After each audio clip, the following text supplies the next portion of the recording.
Today on BRStv Investigates, how do the Zetlight QMaven II single fixture LEDs stack up against the rest in our BRS light testing lab? Today we find out with a deeper dive into the QMaven 6500 and QMaven 6800. Hi, I'm Randy with this Friday's BRStv Investigates, where we experiment on our own tanks so you don't have to experiment on yours. And today, we're testing Zetlight's most popular LED fixture for reef tanks, the QMaven II 65 and 6800, starting with a quick overview of what makes these lighting options unique, as well as what type of tank we would use them on. Then provide you with our data-backed BRS recommendations for mounting height, spacing, spectrum, and par settings so you can set it up right the first time. Alright, so what makes the Zetlight QMaven II fixtures unique? I think the most valuable part of these light options is that although the smaller 90-watt 6500 does well on its own, the real value comes with the larger 6800 fixture and only needing one single light to cover your typical 4-foot tank. Meaning that you can light a 48-inch tank with one cord, one set of hanging brackets, one light to control, all together, one easy-to-use fixture. Along with that, the QMaven II lights come at a lower cost than similar units, where the single 6500 fixture is on the lower end of other 90-watt LEDs, coming in at a little over $350, whereas the larger 160-watt QMaven 6800, with a price point of around $650, is a great value, especially when you're putting one over a 48-inch tank. This is less than a single module of some of its competitors. So what types of tanks would we use the Zetlight 65 and 6800 on? To be frank, to me, these QMaven lights are best used on LPS, softy and polyp tanks, and maybe a mixed tank with some well-placed SPS corals at the very top, all of which likely hits more than half of the tanks out there. First up in our light testing today, we start with our BRS recommendation for how many lighting modules or fixtures are required to light your tank, and in this case the recommendation is extremely easy. For a 60-gallon 24-inch tank similar to ours, full of LPS, softies, and polyps, we recommend using a single QMaven 6500 light fixture. While for a 48-inch tank similar to our 120-gallon test tank filled with similar corals, we'd recommend a single QMaven 6800 fixture. That's really all there is to it, and because we only need one fixture to get the job done on our 4-foot tank example, we can go ahead and skip our light spacing tests because the 6800 already has 3 LED clusters installed in fixed positions across the entire tank, making our next test for proper mounting height the first look we get into the QMaven LEDs and what they're capable of producing for par and even distribution. To start our BRS recommended mounting height test, we're first going to take a look at the lowest possible mounting height with the Zetlight 6500, which is at 4 inches off the water when using the included mounting legs. With all channels set to 100%, right away we can see that in order to achieve optimal light spread,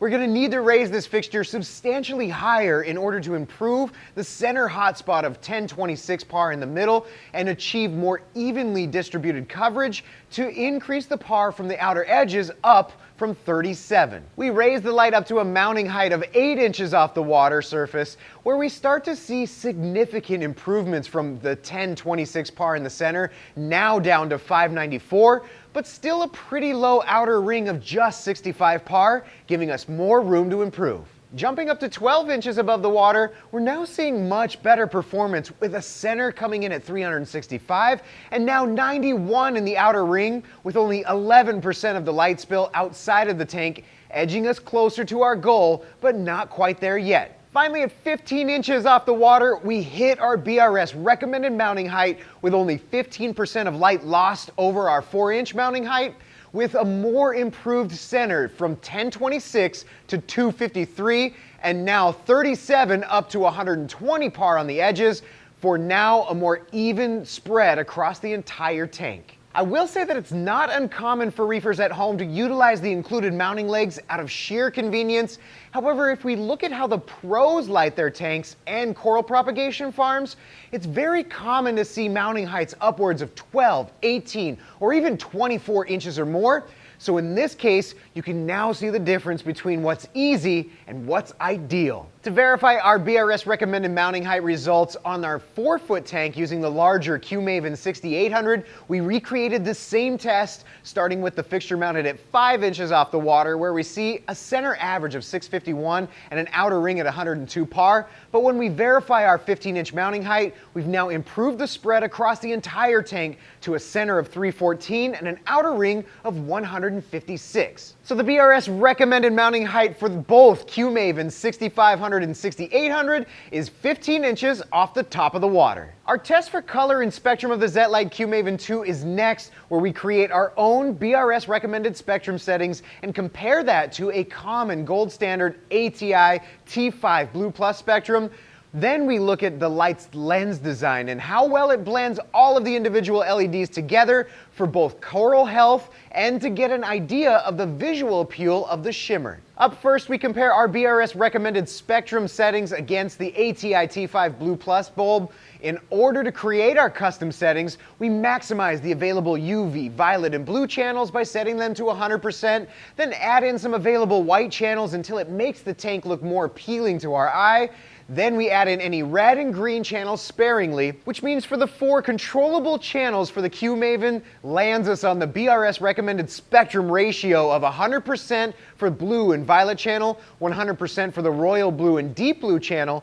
60% for the white, and 40% on red and green. Comparing these spectrums to the ATI Blue Plus spectrum, we see a little wider offering in the 415 to 420 nanometer range and a peak more focused at 450 and 455 range, however a little thinner overall from 455 to 470. Next, we test how well the QMaven blends individual LED colors into one cohesive spectrum with 10 spectrometer data points taken in a reef tank environment, where we add flow to break up the surface tension and then take measurements coming from the bottom of the tank where changes in spectrum would be more noticeable. Looking at our 10 testing points with the QMaven at 15-inch mounting height, we can see some shifts around the 420 and 540 nanometer spectrum ranges, yet not so dramatic where we would expect to see individual colors shooting around the tank. Now we get into the heart of our testing, where we share with you the BRS recommended settings for targeting a tank full of LPS, soft coral and polyps, for our 60 and 120 gallon systems. First is the total length of time we would program our lights to be on, which as a starting point, we typically start with a 9-hour lighting schedule with a 30-minute ramp up and ramp down time. And of course, this is something that you can tweak around the time that you can enjoy your tank the most. The recommendations for the 90-watt QMaven 6500 are pretty easy because, much like a majority of single 90-watt lighting fixtures that we test, although they provide ample light spread and par for those lower light demand coral tank types, almost all of them don't necessarily pack the punch that we typically look for to blanket the light in those higher optimal 200 to 350 par ranges for jam-packed SPS tanks. That means for our 60-gallon cube full of LPS softies and polyps, where we target 75 to 150 par in as much of the tank as possible, our BRS recommended settings for the QMaven 6500 are a mounting height of 15 inches off the water and a spectrum ratio set to 100% for UV violet and blue, 100% for the royal blue and deep blue, 60% for the white channel, and 40% for the reds and greens. With these BRS recommended settings, we were able to achieve 76 out of 108, or 70% of all data points from the top to the bottom, right in that par sweet spot we're looking for, with 81% and 97% in the middle or bottom, reaching that goal where most reefers typically mount their corals. As for the 120-gallon 4-foot tank with the QMaven 6800, our BRS recommended settings are a 15-inch mounting height and spectrum ratio of UV, violet, and blue channels set to 85%, royal blue and deep blue at 85%, white set to 51%, and the red and green channel set to 34%. With these settings, we were able to get 173 out of 198 data points within our target ranges of 75 to 150 par, making 87% of the entire tank LPS softy and polyp coral ready. So overall, I'd say that the Zetlight QMaven II fixtures are definitely a capable light for your moderate light demand corals, or even some of those mixed tanks out there with some strategically placed SPS. The Zetlight's price and performance isn't the highest end out there, especially in terms of distribution, but for lighting a 4-foot tank, the QMaven 6800 certainly provides a light capable of covering the entire tank at a cost that's much lower than some single modules from other LED manufacturers. If I were using this fixture over one of my own tanks, I would definitely skip using the mounting legs and go straight to hanging the fixture well above the tank for optimal performance. Honestly, this was my first time using the QMaven control app, the Horizon Aqua, and I found it to be relatively intuitive to use and figure out, so that once I got the hang of it, I had the lights programmed in minutes. So if you're considering the Zetlight for your next LED lighting fixture, hopefully we were able to provide you with the necessary info to set it up right from the start. However, if you're still researching what light to go with, check out these other options that we tested right over here.